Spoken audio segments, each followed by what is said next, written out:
Hello, everyone. So, I just listened, I had a sneak peek of Certified Boy Lover, the new album for Pride Month from young Fuego.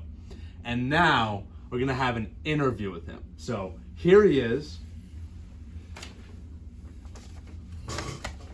So, how are you doing, Mr. Fuego?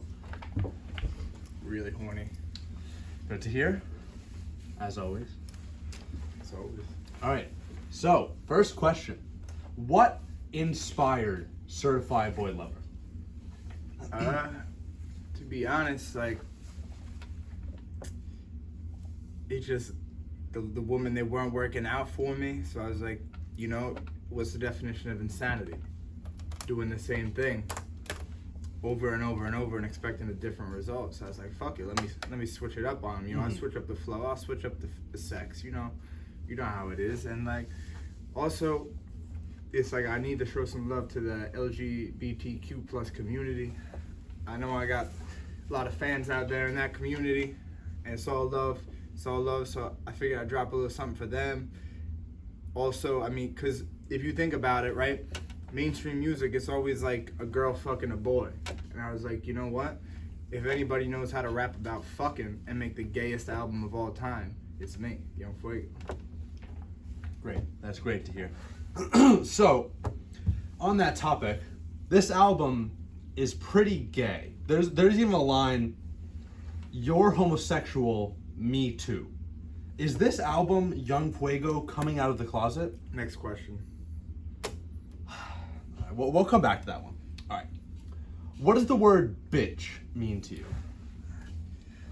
For me, the word bitch and the concept of bitch, I don't think a bitch, like, a lot of people say bitch is disrespectful, like talking about a woman. I totally see where they're coming from, but for me, a bitch is more of an abstract idea of, you know, like power dynamics and all that shit. Like, if I say I'm fucking Uni's bitch, right? It doesn't mean I'm having sex with this girl.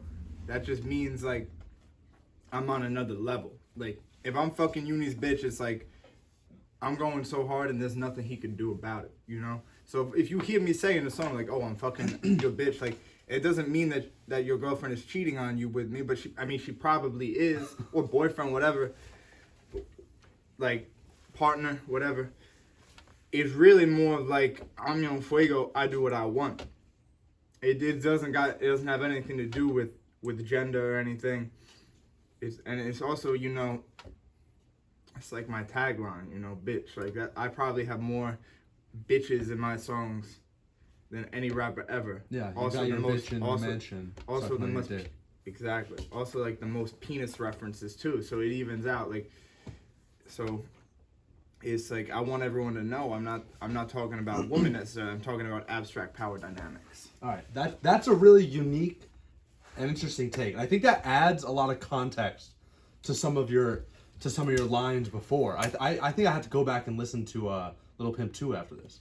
All right, next question. So the album is titled Certified Boy Lover, which to me at least implies some pedophilia. Nah. Do you identify as a MAP, a minor attracted person? Nah. Certified Boy Lover, like, if I say I'm going to hang out with the boys, right? That doesn't mean I'm going to hang out with little kids. This ain't no Jerry Sandusky shit. Like, if I say I'm going to hang out with the boys, I'm hanging out with, you know, the men, the friends. So Certified Boy Lover is like, it's really just a play. Well, actually, no, it's more like I had Certified Boy Lover in the works, and Drake said, oh, let me drop Certified Lover Boy. So he was copying He you. really bit my whole flow. I was kind of pissed about that, but you know it's Drizzy. I got love for Drizzy. He heard I dropped King of the Dance Floor, actually, and he had to drop he made the dance his album, own dance yeah. album. But you know, it's whatever. I'm not tripping. But back to the question. It's not like little boys. I've had a few people ask me that. No. Okay, I'm glad we got to clarify that. I'm not a minor attracted person. The only MAP I am is munching ass and pussy. Okay. Well, I thought you were done with girls now. Boys can have pussies. Okay. Very progressive. Okay, so next question. What were your biggest artistic inspirations for this album, as well as your entire musical career? I have to say, number one, Drake. He's Of course. he's the S-GOAT, the second greatest of all time. We already know who the GOAT is. I don't have to say. Your favorite Martian, aka William Johnson. He made a lot of bumping shit back in the 2010s. Maybe Young Gravy. A lot about like fucking moms and bitches. Definitely inspired me.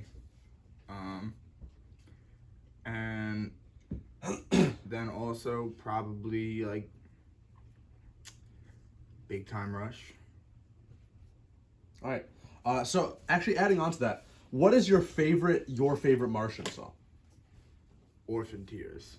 That's mine as well. That's Good a great choice. one. Everyone go check out Orphan Tears. Your All right. favorite Martian. Okay. Shout out So, Ray. talking about Drake, you mentioned him as one of your biggest inspirations. How do you feel about Drake's love for minors? Does that sort of ruin him as your hero? I wouldn't say Drake's my hero. Okay. I would say when I look at an artist's music, as a musician, right, you gotta separate the art from the musician to an extent, right? Like, Drake could love minors and still absolutely murder the beat. And that doesn't mean that it don't mean that I fuck with Drake, but if I can listen to that song and it gives me inspiration and makes me better a musician, I can't rob myself because I'm the greatest of all time.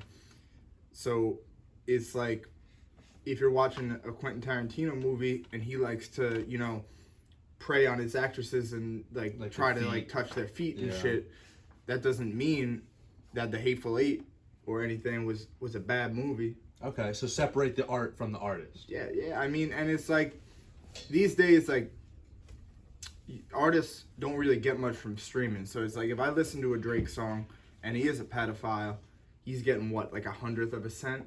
Yeah. I'm not listening to Drake enough to like have that be a significant difference. It's not like I'm going out here and like buying Drake merch or anything. Mm-hmm. So it's, I mean, if anything, like I'll just listen to his music on someone else's phone, and then they can burn in hell for streaming him. You know what I'm saying? Yeah. All right. So before we go on to the next question, I'm actually a bit famished. Do you have any Cheez-Its? These nuts. Okay. All right. So going back to the question earlier, is this album Young Fuego saying that he's gay?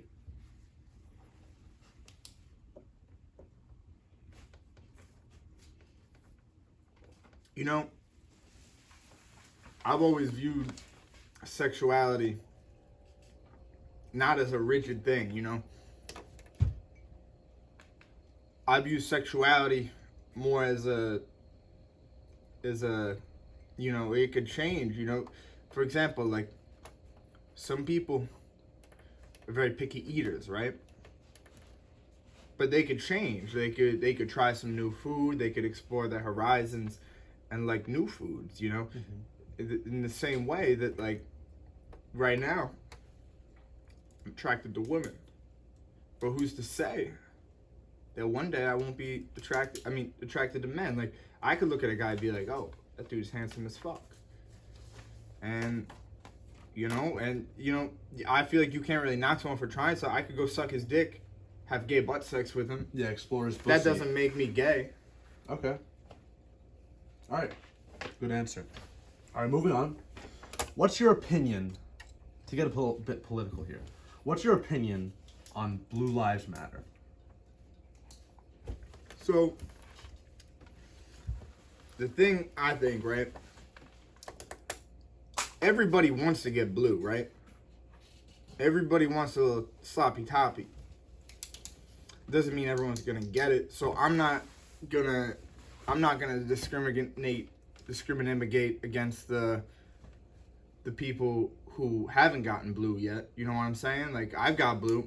I think my life matters, but that's not to say that someone who hasn't been blue yet has a completely worthless life. I think, I don't want to say all lives matter because I don't really fuck with that, but I'd say blue and unblue lives matter. Okay. I mean, if anything, the blue lives have already experienced getting blown. So the unblue lives might matter a little bit more because they have something to live for. Because they have another experience they haven't yet reached yet. You know, they got something else to live for. Exactly. All right. Okay. So, will I ever be able to see Young Fuego live? You're seeing them right now, aren't you? That's not what I mean. But listen, it's whatever the people want. The people they want me to come out, do a show.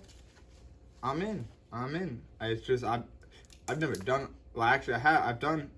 Young Fuego has performed live, and he will be performing a lot live again very soon. I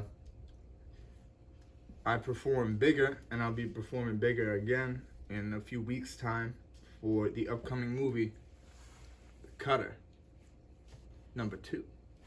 Stay tuned.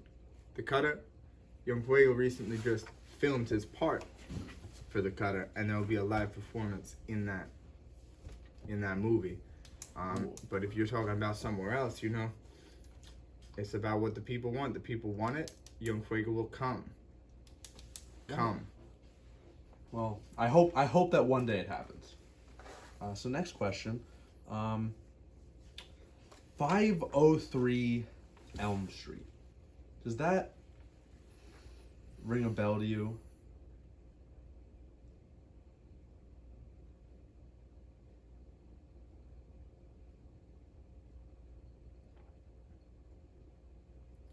No. All right. Moving on. How do you know my address? Next question. This is actually the last question. Would you rather be eaten by maggots from the inside out or ants from the outside in?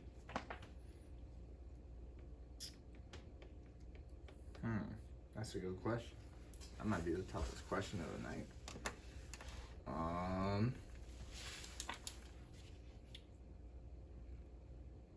Shit. Well,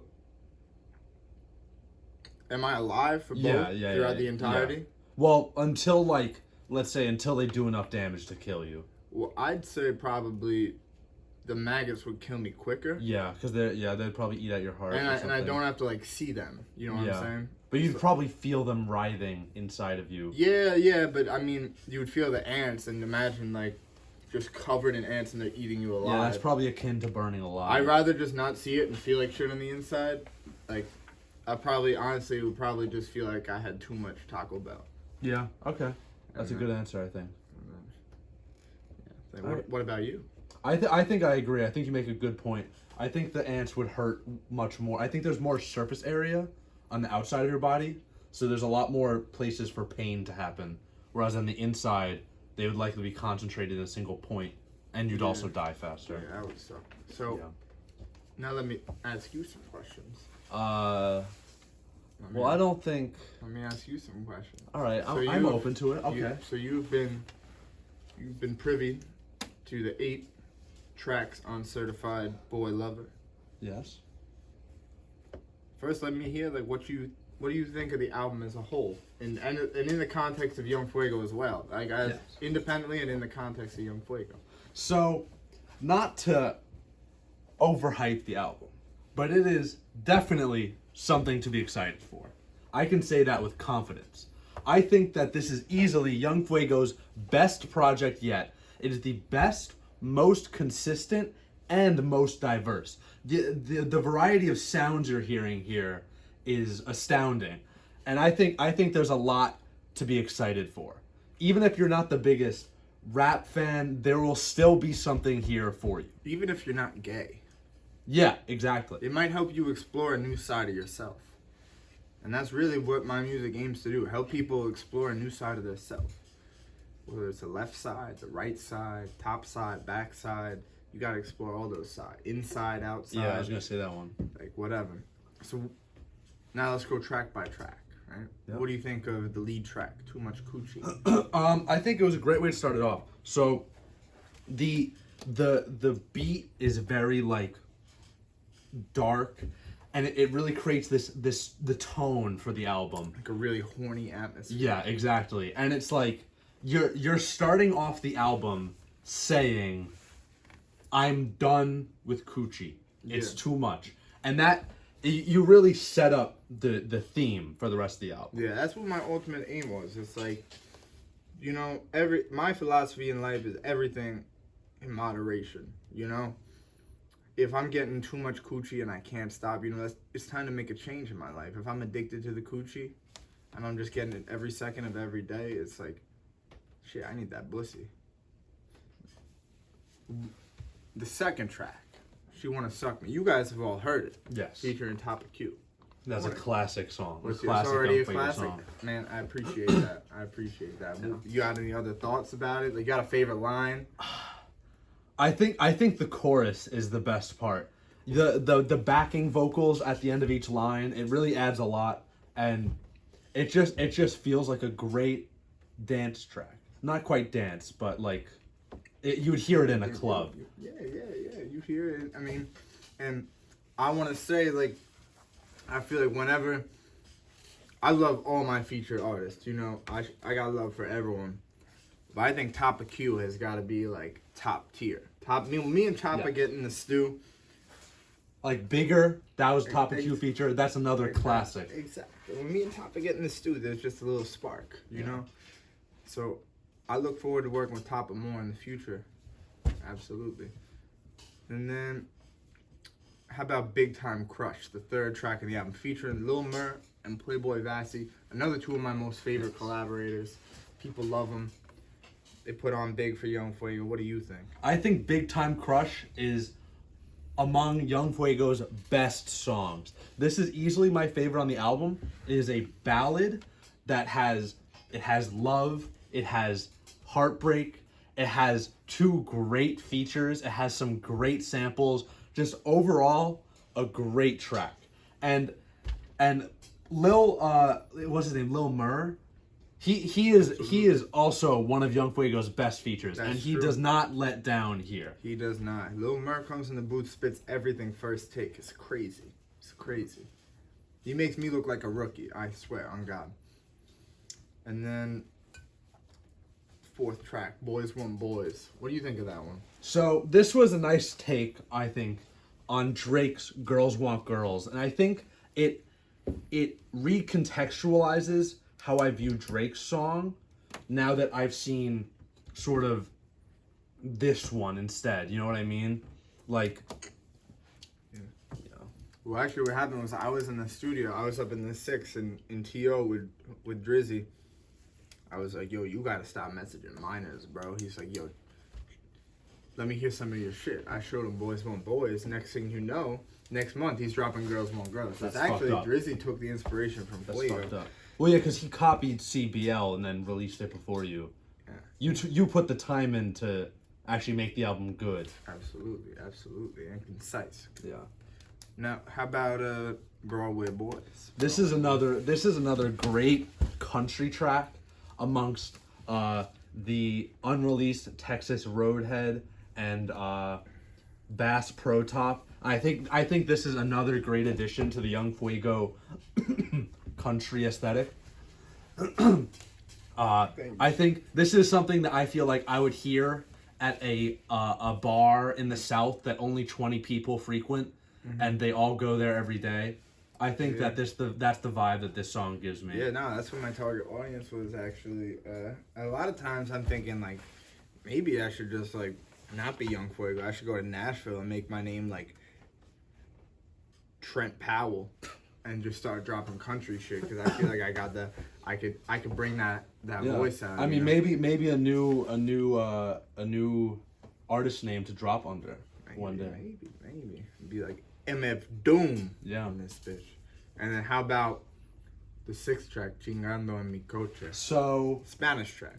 I don't understand Spanish, so I wasn't able to get much from the vocals. That being said, I think the track was very atmospheric, and it did sort of feel like the title of the track, "Fucking in My Car." Yeah. I feel like that's a song you'd It's- play when when you were fucking in the car. Yeah, it's pretty much all about like fucking a dude in the car. Like the intro is like, no puedo olvidar esa vergüenza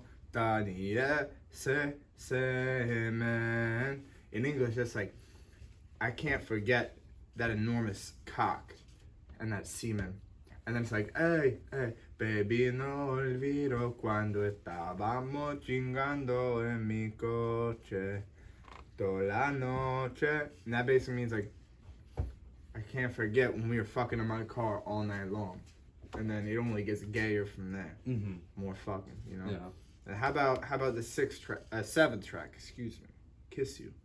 I think that one was very unexpected for Young Fuego. This was like a very different path than anything Young Fuego has done before. I liked it. I think it was very well done. It was sort of like a punk rock track. Reminded me of like early 2000s. Yeah. And what's that That's what I song? was going for. Like the 1985 or like Blink 182. Yeah, actually, I was at this bar one night and this dude was on the aux and he was playing like a bunch of like that genre, like early 2000s, late 90s, like punk rock. And I was like, shit, I want to make a song like that. So I went home, hopped in the booth, and you the did rest it. is history. Yeah. And then the outro track, The Parting Ass. I think this song was beautiful. You think- I think it felt like I was at mass, surrounded by a holy atmosphere, and except it was gay, so I wouldn't be at mass. No, it's a gay church of Fuego. You Yeah. know? It's, Fuego don't cross nobody though. Yeah. But yeah, no, that was definitely, I was like, I gotta make an outro that's just gonna be atmospheric and, you know, the frequency is gonna make you feel something in Yeah. your heart. It definitely And- pulls at the like spiritual element of humanity. Absolutely. And then, so out of 10, after all, what do you, after your first listen, what do you think of Certified Boy Love? This is a tough thing to drop on someone. I think, You gotta give me some room for improvement. Yeah. You know? Yeah. I think I would give this album an 8.5 out of 10. I think there's some room for improvement, flattered. but I'm flattered. it is very consistent, solid throughout. I think Young Fuego has proved his skill and his lyrical ability. I Versatility. think, yeah, for exactly. Sure, for I sure. think it's only going up from here. Yeah, no, I listen. Certified Boy Lover this Friday. After that, it's a Fuego summer. We got more shit. We got shit in the vault. The next album's already over halfway done. So you got better stay tuned. It's gonna be crazy. Thank you for the interview. Of course.